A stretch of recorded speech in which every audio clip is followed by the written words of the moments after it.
gente sempre falou, ouviu falar, né, aqui no Brasil, a autonomia do Banco Central, etc. A gente já vai entrar mais detalhes do que significa isso aqui para o nosso país. Mas como que funciona nos outros países? Existe essa autonomia?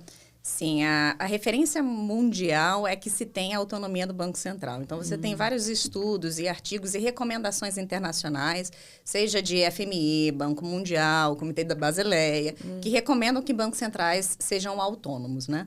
E aí você tem, inclusive, ano passado a gente teve reunião do G20 aqui no Brasil, né? Que reúne, né, ministros de finanças e presidentes de Banco Central das maiores economias do mundo. Até a declaração final de líderes do G20 fala que eles se comprometem a perseguir a independência, na verdade, né? Que é a autonomia plena de bancos centrais, né? Então, há um consenso internacional da necessidade e da importância, seja para a estabilidade de preço, para a credibilidade da política monetária, que bancos centrais tenham autonomia, de fato, né? Então, quando a gente fala de bancos centrais de referência, a gente está falando muito de algumas jurisdições de União Europeia, então, Alemanha, Inglaterra, você fala de Estados Unidos, mas mesmo aqui, né, na América Latina, a gente tem o Chile como referência, que tem autonomia, enfim. Então, são vários... e tem artigos que comparam bancos centrais no mundo inteiro, né? Tem um artigo recente, de 2024, que fez um grande estudo comparando bancos centrais e nível de autonomia. Então, eles tem um índice de autonomia de Banco Central, Central Bank Independence Index, e aí é o CBI. Então, eles comparam, por meio desse índice, a autonomia de bancos centrais no mundo inteiro. Então, analisaram 155 bancos centrais. E o Banco Central do Brasil, com relação à autonomia financeira, por exemplo, a gente está em 94 só, né? A gente está do lado de Bangladesh. Então, um Banco Central de um país como o nosso deveria estar muito melhor colocado num ranking desse de bancos centrais do que o que a gente tem hoje, né? Nossa, com certeza. Porque eu acho que hoje o Banco Central do Brasil, ele é, né, notícia no mundo Referência, inteiro. né? Referência. Então, quando chega essa questão, né? Então, em alguns outros índices, a gente está embaixo, é uma coisa que causa estranheza até, né? Nossa, como é que funciona? E aí, aproveitando, né? Como é que funciona, então, no Brasil, né? Existe uma autonomia hoje, né? E o que se pretende aí com a PEC 65? Como é que está funcionando? Eu vou trazer um pouco de história, assim, vou me alongar um pouquinho, mas só para contextualizar. Perfeito. Então, quando o Banco Central surgiu em 1964, ele foi configurado como uma autarquia. E a autarquia, à época, tinha bastante autonomia, né? Então, tinha essa Constituição, mas ele tinha boa autonomia orçamentária, tinha um orçamento próprio, que é o orçamento da autoridade monetária. Os servidores eram contratados via CLT.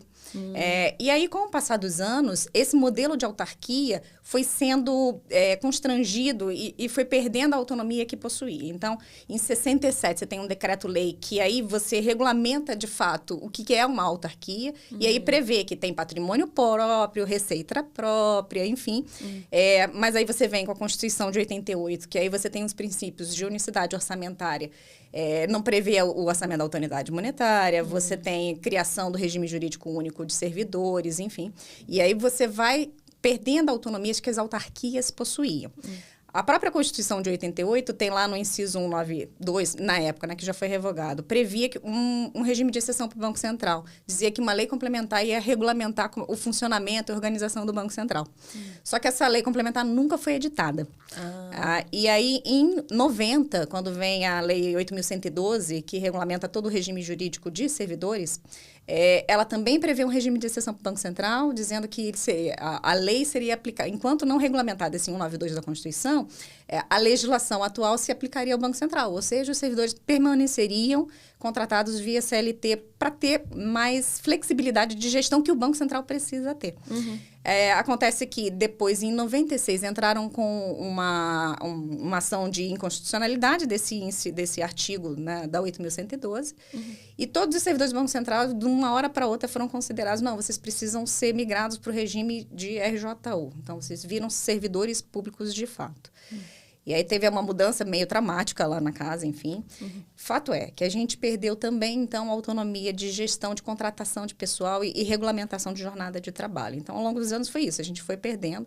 Teve também, o Banco Central tinha um fundo que era de desenvolvimento institucional, chamava REDBC, né, para desenvolvimento de projetos e tal. Então, esse fundo era só para isso, para desenvolvimento institucional. A gente comprava equipamento de informática, desenvolvia projetos. Então, projetos como PIX, Drex, surgiram muito lá atrás com verbas desses projetos. A gente tinha um comitê, você submetia, né, todo um projetinho, tinha todo um controle, um gerente determinado do projeto, que você tinha os marcos lá que você precisava alcançar, enfim.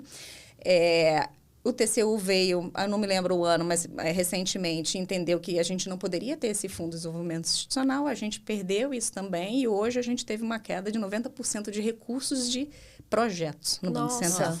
Então, assim, a gente se preocupa muito com o que a gente pode entregar de inovação, né, e desenvolvimento da instituição por conta dessa queda brusca de recursos para esse fim, né? Sim. Então, é isso. A gente sofreu, ao longo dos anos, uma redução muito drástica de autonomia, né? Que a Lei Complementar 179 tenta resgatar um pouco, mas fato é que hoje a gente está muito apertado em termos de orçamentários, em termos de pessoal, enfim. Entendi.